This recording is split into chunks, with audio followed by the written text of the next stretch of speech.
5, 4, 3, 2, 1. Roll. I'm Man, John is it Miglash fast for the today. Wisconsin DMA and the International Society for Strategic Marketing. Yep, we got it. We got it live, and there's people. What do you know? People all over the place. So let's dig in and have some fun. Well, first of all, I don't know why, but I got to say, anything that Ryan Reynolds does, I have to follow. And so you probably haven't picked up on this because it's one of those news stories that just isn't going to be widely shared. But I found it for you that Ryan Reynolds is considering taking over a soccer team in England, and he's promoting the soccer team. And I'll just go right to it and show you. Not sure what to get your special someone this holiday? Tired of them opening the same old scarf or sweater? Try Ivor Williams Trailers. Ivor Williams Trailers has been Britain's leading trailer manufacturer for over 60 years. Nothing says I'm thinking about you and your horse like Ivor Williams Trailer. Tilt bed, beaver tail, tipper, horse box, livestock, you name it. So, if you're looking to really wow them this year, and you own livestock, visit Ivor Williams. Why are Rob and I pitching a North Walian trailer manufacturer? Well, because we just became owners of Wrexham Association Football Club, and they're our team sponsor. You may have never heard of Wrexham, the racecourse ground, or Ivor Williams. but you will. So to the Wrexham Supporters Trust, thank you for your faith and trust in us. We are humbled and we're already getting to work. Oh, this is really happening. Here they come, a mighty champions. Raise your voices to the anthem. Marching right, a mighty army. Wrexham is the name. There you go. Wrexham is the name. And apparently the trailer manufacturer is a spoof, but it just... I don't know. Sometimes I just have to go with this stuff. Okay, so back to the reality world. Apple released its M1 MacBook Pro, and the battery life is 2 to 3 times longer than anything ever, and it's fantastic. So if you're into MacBooks, you're really going to like it. Hey, Michigan, nice to see you. Hi, Arizona. Somebody told me that was unprofessional to say hi, but I'm going to. And if you ask a question, I might try to answer. Okay, Adweek says there could be a reckoning for marketing tech, MarTech. A reckoning underway, which remains for MarTech, which remains underutilized. So if you read Gartner Group saying that 97% or something, 93% of machine learning never gets to ROI, if you're in that boat, and if you've tried to implement it, you probably are. Find somebody that knows what they're doing. Dump your multi-million-dollar provider and give us a call, and we'll get you off the ground. We've got some great partners, and we can get you building the key pieces that you're leaving out. It's not just about tech. It's about actually running the thing properly. That's all I'll have to say. And here's a company that didn't know how to run it properly. When they back tested my system, which had won 11 times over 8 machine learning other tech companies, when they were asked after the final test when I was dismissed, they said, no, we just back tested. Well, what a back test is, Guitar Center, is it means leaving in all the quirky, spurious correlations, and surprise, it doesn't work in the real world. All the other 11 tests were with 500,000 or more names in the mail actually winning. And I was told by someone who'd been one of the main players at Guitar Center and musician's friend that the results went to garbage after they did that. This was a few years ago, but I just know that good luck with you guys. Okay, Navistone. This is a great case. Navistone and Harriet Carter argue that consumers consent to data collection by not blocking cookies. This is fantastic. It's hard to believe that they argue this with a straight face, because basically what they're saying is that, well, you have cookie blocker. You can do, and I do. I use it on Amazon almost every time I go to Amazon, almost every time I go to eBay. Any kind of shopping I want to do, I go on a private browser, which is blocking cookies, third-party cookies anyway. And sometimes I give permission, but a lot of times no. And so there's some merit to this argument. What I find interesting is that in this current culture, I worked with a company that had 100,000 customer names on file, and we were going to mail them. And their IT director said, but you're going to mail them an offer that that's not what they bought. No, true. It's a new offer, whole new business. We're going to offer them something really cool, and they're going to really like it. Well, you can't offer it to them. They didn't give you permission. Well, how are we going to get permission? Anyway, she quit. She quit over this. Yeah, a regular person has no idea what cookies are. Right. That's exactly right. And but this would open a whole new kettle of fish. Although I would say that CCPA and for sure GDPR. If you don't know what these things are, look them up. GDPR is the EU Consumer Protection, and California Consumer Protection Act is the CCPA. GDPR for sure says if you don't have explicit consent, then you can't keep this stuff.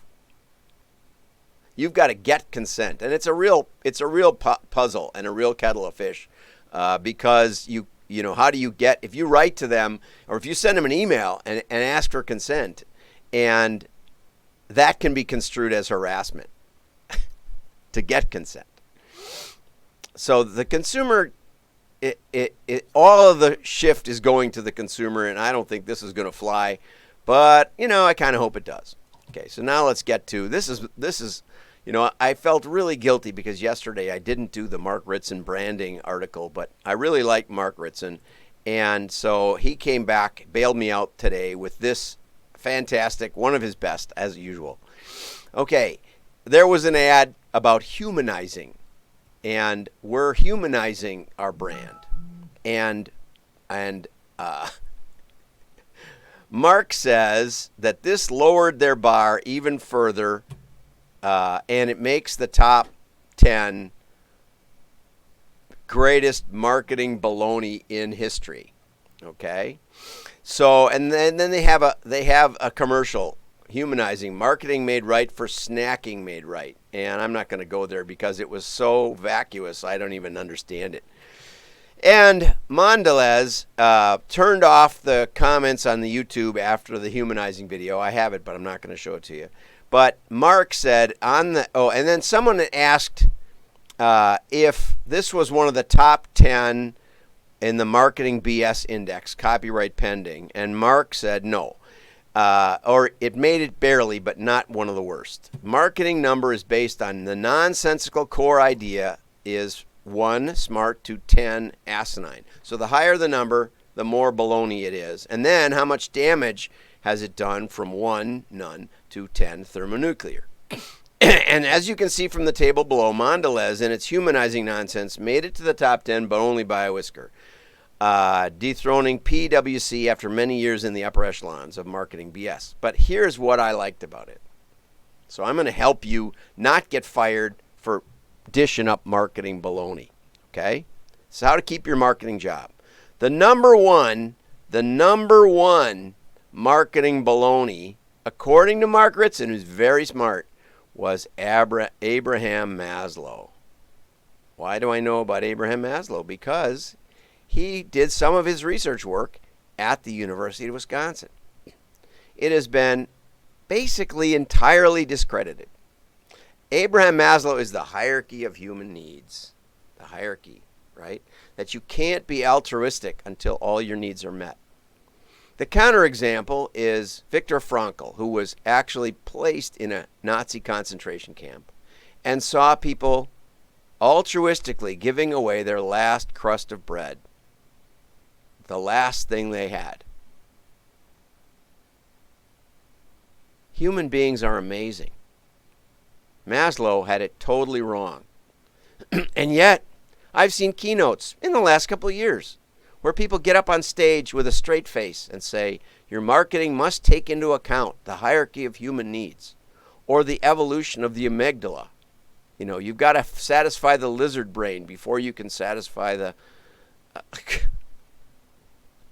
Yeah, right. Okay, right. Well, first of all, 95% of what we do in marketing has nothing to do with human needs.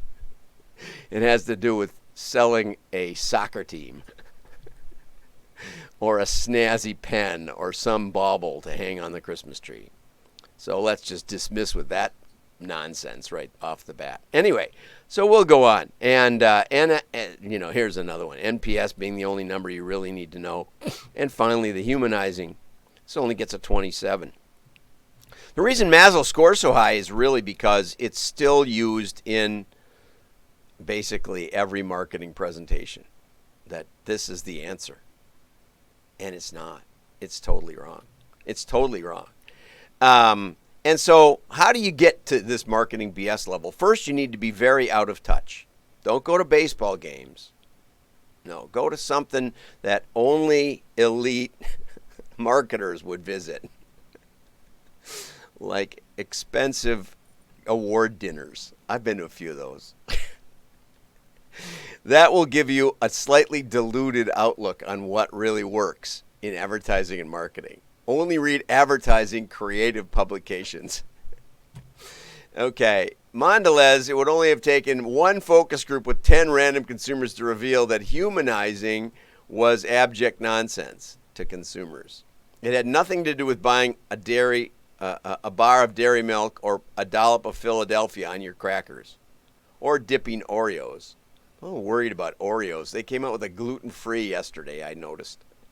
I'm not saying you shouldn't, but I just, you know, I wonder where they're going with that. And they had the rainbows last month. Anyway, humanizing is when storytelling becomes story doing. Okay, so if that's clear. Here's Mondelez International. This is a bunch of their stuff. I pulled that off of the internet just to show you who they are, because I didn't really know. There's lots of brands here. And maybe that's why it was such a terrible commercial, because it actually showed this graphic or something like it. But I just wanted to mention, just to put a nail in the coffin, Seth Godin and storytelling. Mark is always funny. It sounds like lately he's been sounding like a slightly faulty random slogan generator operated by a distracted chimpanzee. Here, his low point was, marketing is no longer about the stuff you make, but about the stories you tell. And if you believe that, you belong in this index. Okay, but I wanted to just really visit this. The 1943, Abraham Mazlow, The Theory of Human Motivation. Even his chimpanzee data was fake, but I wanted to read this for you, just so you never use this ever again. And if you ever see it in a presentation, you know they don't know anything about human psychology.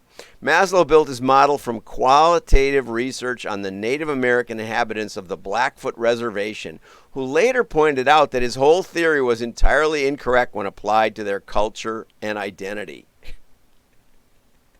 The hierarchy has been subsequently criticized on the basis of missing stages, putting stages in the wrong sequence, and the fact that stages change according to circumstance, culture, geography, so basically everything. But the dreaded hierarchy proved a hit with marketers who had no formal training but wanted something scientific looking and faintly European sounding to beef up their empty marketing plans. Its prevalence across every crap marketing plan, along with equally redundant SWOT analysis, serves only one positive: to identify badly trained marketers and crappy marketers at 50 paces. With that, you know, I just want to help you out. I want you to know that there's a lot of BS out there. Most of it's in marketing tech, but not all of it. So have a great day. Like and share. Your friends will know you're smart. Bye-bye. I still haven't got these buttons down.